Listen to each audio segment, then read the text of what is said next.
Tout va bien aujourd'hui à l'OM. Une deuxième place en championnat à 1 point du PSG qu'ils ont d'ailleurs battu, une victoire en Ligue des Champions 4-0 contre l'Ajax, un jeu alléchant, des supporters ravis et surtout une équipe de haut niveau avec un groupe de joueurs de grande qualité. Mais revenons un peu en arrière.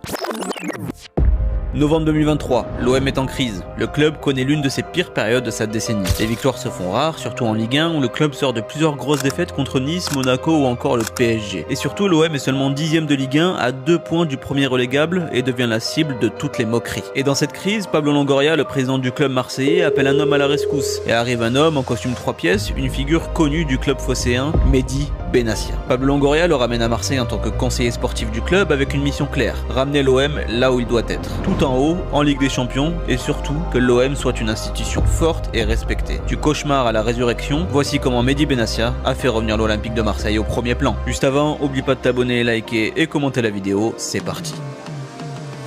En novembre 2023, l'OM est en crise. Le Vélodrome est éteint, les supporters sont à bout, le vestiaire est divisé, sans leader, sans repère, sans âme. Les décisions sportives sont floues, les transferts n'ont plus de logique et même l'identité de jeu est inexistante. Marseille, cette ville de passion, de feu, de fierté, vit l'une de ses pires désillusions. Et pour ne rien changer, le club a déjà connu en 3 mois 2 entraîneurs, dont Marcelino arrivé à l'été 2023 et qui démissionne dès septembre, et Jacques Abardonado qui est nommé entraîneur intérimaire dans l'urgence après le départ de l'Espagnol. La situation hors terrain est encore pire. Les supporters sont furieux de la situation. L'Olympico entre l'OM et Lyon au Vélodrome est annulé après le caillassage du quart de l'Olympique lyonnais en arrivant au Vélodrome, provoquant la blessure de Fabio Grosso, l'entraîneur lyonnais. Et dans ce marasme, Mehdi Benassia arrive au club, lui qui a été débauché personnellement par Pablo Longoria. Et Mehdi a 3 ambitions: remettre de l'ordre, reconstruire un club fort et ramener l'OM tout en haut. Un défi immense, mais pour le dirigeant marseillais, c'est personnel. Parce que oui, d'abord Mehdi a connu l'Olympique de Marseille en tant que joueur. Il a été formé à l'OM, même s'il n'a joué aucune minute en professionnel alors qu'il était le capitaine de la réserve. Il va donc rebondir en Ligue 2 et ensuite direction l'Italie avec l'Udinese où il goûtera à ses premiers succès. Et derrière, l'international marocain est passé par les plus grands clubs d'Europe,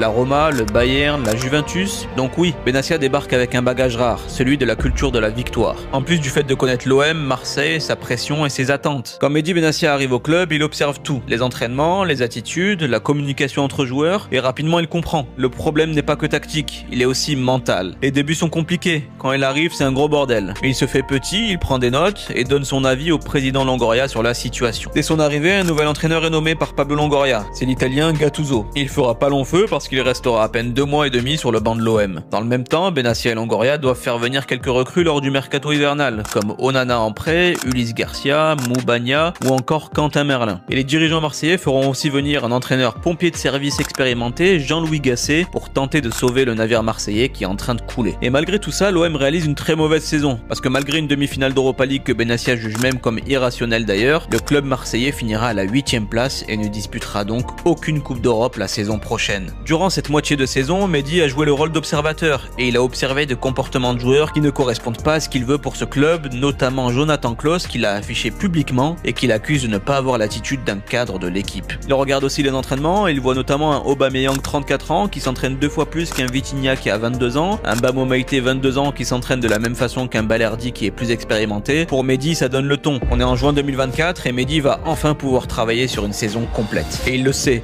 Pour reconstruire un club, il faut un entraîneur projet, un coach avec une vraie philosophie, capable d'imposer une identité claire. Il décroche son téléphone et appelle au culot un Italien fougueux qui est courtisé par beaucoup de clubs en Angleterre comme Manchester United, et Mehdi réalise son premier gros coup. Il fait venir Roberto De Zerbi à Marseille et lui fait une promesse, ne pas signer de joueur sans son accord. Et pourquoi le choix s'est porté sur l'Italien ? Eh ben parce que Benassia sait qu'il colle parfaitement à la ville de Marseille. Roberto De Zerbi a construit sa réputation avec son jeu de position et ses sorties de balles élégantes, et il est très respecté en Italie et en Angleterre après ses passages à Sassuolo et Brighton. Mais c'est avant tout un vrai passionné du foot. Il le dit lui-même, j'ai perdu ma famille pour le foot. Je suis prêt à tout perdre. Ensuite, Mehdi s'attaque à son deuxième chantier, faire partir les joueurs qui ne jugent pas au niveau sportif et surtout mental de l'OM. Et c'est radical, sur ce mercato d'été, il y aura pas moins de 25 départs. Entre autres, Vitinha, Iliman Ndiaye, Azdin Ounahi, Matteo Guendouzi, Pape Gueye, Aubameyang, Ismail Assar, Jonathan Klaus que Mehdi était bien content de faire partir, Jordan Verretou, Samuel Gigot et j'en j'en passe. C'est simple, si on prend cette photo d'équipe, il reste seulement 2 joueurs à l'OM, Balerdi et Kondogbia. Benassia déclarera même plus tard en interview que cette équipe ne ressemblait en rien au club et à la ville de Marseille. Parce que je vous dis la vérité, l'année dernière ça n'a pas été une saison facile. Une équipe, comme je te dis, qui nous ressemblait pas du tout, qui ressemblait pas à ce club, qui ressemblait pas à cette ville-là.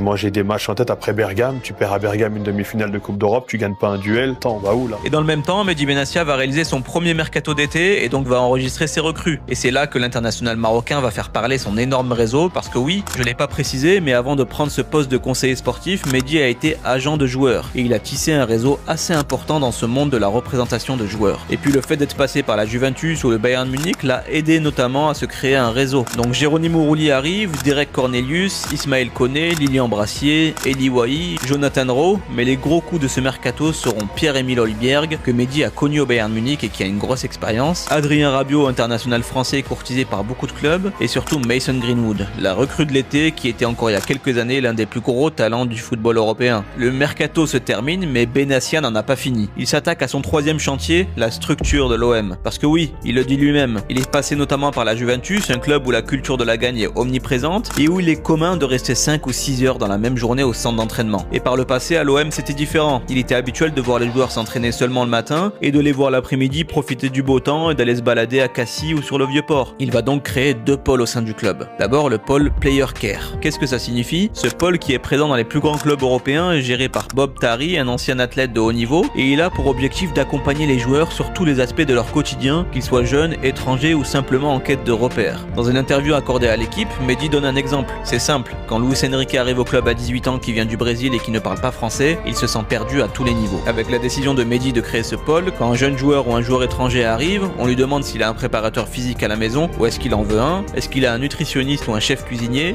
on l'accompagne sur la recherche de logement sur Marseille et ses alentours pour que le joueur n'ait qu'une seule chose en tête, performer sur le terrain. Et c'est des choses qui se font dans les grands clubs européens et ça Mehdi le sait, puisqu'il a connu ce niveau-là, mais à l'OM qui est l'un des plus grands clubs français, ça n'était pas le cas. Et il a aussi créé un pôle performance qui fera notamment la liaison entre le secteur professionnel et le centre de formation. Et Benassia va faire aussi le ménage côté médical. Lui qui est passé par des grands clubs et qui a été déçu à ce niveau-là la saison dernière, lui et Pablo Longoria vont écarter 4 kinés et un médecin et ils vont mettre en place une nouvelle cellule de performance au niveau médical. Et ils recrutent également des psychologues. La saison 2024-2025 débute après tous ces changements et Mehdi Benassia fait beaucoup parler de lui dans la presse, notamment par ses déclarations musclées bord terrain sur l'arbitrage comme face à Lyon ou face à Lille en Coupe de France. La saison se poursuit et en janvier 2025, le travail de l'international marocain est salué par l'OM qui va le nommer officiellement directeur du football. Une saison haute en couleurs qui va se terminer par une très belle 2e place acquise par l'OM et surtout un retour au premier plan de Marseille qui a fini 8e la saison d'avant et qui jouera la saison suivante la Ligue des Champions qui est vitale pour les finances du club. Et tout ça, ça a été aussi possible par tous les changements et travaux entrepris par Mehdi Benassia. Et pourtant, ça lui est arrivé à Mehdi de se tromper sur des recrues, notamment Eli Wahi par exemple ou Ismaël Koné. Pourtant, ces deux-là sont directement partis dès janvier sans que l'OM ne soit déficitaire au niveau financier. On se retrouve donc à l'été 2025. Mehdi Benassia prépare donc son 2e mercato estival, mais avant ça, lui et Pablo Longoria vont encore plus loin sur la restructuration du club, notamment en ce qui concerne la commanderie. Déjà, il considère qu'elle est trop vieille et pas au niveau d'un club comme l'OM. Mais surtout, le duo pointe du doigt un problème pas encore traité à Marseille, qui est celui de la fuite des informations. Ils accusent entre autres des membres du staff administratif du club de faire fuiter des informations concernant l'équipe première, comme des compositions d'équipe, puisque le secteur administratif et le secteur sportif travaillent tous deux au même endroit. Et ben ça c'est fini, le secteur administratif et le secteur sportif travailleront dans 2 lieux différents pour que rien n'interfère dans le sportif. Un climat qui n'était pas sain et que le duo Pablo Longoria-Benassia veut changer. Le mercato d'été commence et là aussi Mehdi va faire le grand ménage. Un grand nombre de joueurs quitteront le club dès l'été 2025. Entre autres Quentin Merlin, Valentin Rongier, Amin Harit,